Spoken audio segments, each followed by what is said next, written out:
ರಾವಣನು ತನ್ನ ಮಗ ಹುಟ್ಟುವ ಸಮಯದಲ್ಲಿ ಎಲ್ಲಾ ಗ್ರಹಗಳು ಸಮಾನ ಸ್ಥಿತಿಯಲ್ಲಿರಬೇಕೆಂದು ಬಯಸಿದನು.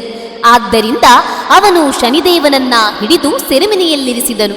ಕೆಲವು ವರ್ಷಗಳ ನಂತರ ಸೀತಾದೇವಿಯ ಬಳಿಗೆ ದೂತನಾಗಿ ಬಂದ ಹನುಮಂತನನ್ನ ಸೆರೆ ಹಿಡಿದು ಅವನ ಬಾಲಕ್ಕೆ ಬೆಂಕಿ ಹಚ್ಚಲಾಯಿತು. ಇದರಿಂದ ಕೋಪಗೊಂಡ ಹನುಮಂತನು ಲಂಕೆಯನ್ನ ಸುಟ್ಟು ಹಾಕಿ ಅಲ್ಲಿಂದ ತಪ್ಪಿಸಿಕೊಳ್ಳುವಾಗ ವಾಯುದೇವನು ಹನುಮಂತನನ್ನ ತಡೆದು ಶನಿದೇವನನ್ನು ರಕ್ಷಿಸುವಂತೆ ಕೇಳಿಕೊಂಡರು. ಒಂದು ಗುಹೆಯಲ್ಲಿ ಅಳುವ ಧ್ವನಿ ಕೇಳಿಸಿತು.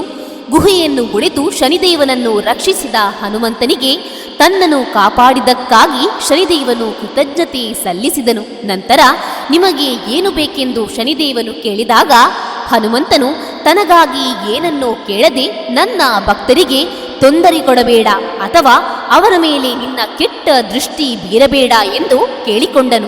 ಹನುಮಂತನ ಈ ನಿಸ್ವಾರ್ಥ ಕಾರ್ಯವನ್ನ ಕಂಡ ಶನಿದೇವನು ನಿನ್ನನ್ನು ಮತ್ತು ನಿನ್ನ ಭಕ್ತರನ್ನು ಶನಿ ದೋಷದಿಂದ ರಕ್ಷಿಸುವೆನು ಎಂದು ಶನಿ ನಿವಾರಣಾ ವರವನ್ನ ನೀಡಿದನು. ಅದರಿಂದ ಶನಿ ದೃಷ್ಟಿಯಿಂದ ಪಾರಾಗಲು ಜನರು ಹನುಮಂತನನ್ನ ಪೂಜಿಸಲು ಪ್ರಾರಂಭಿಸಿದರು.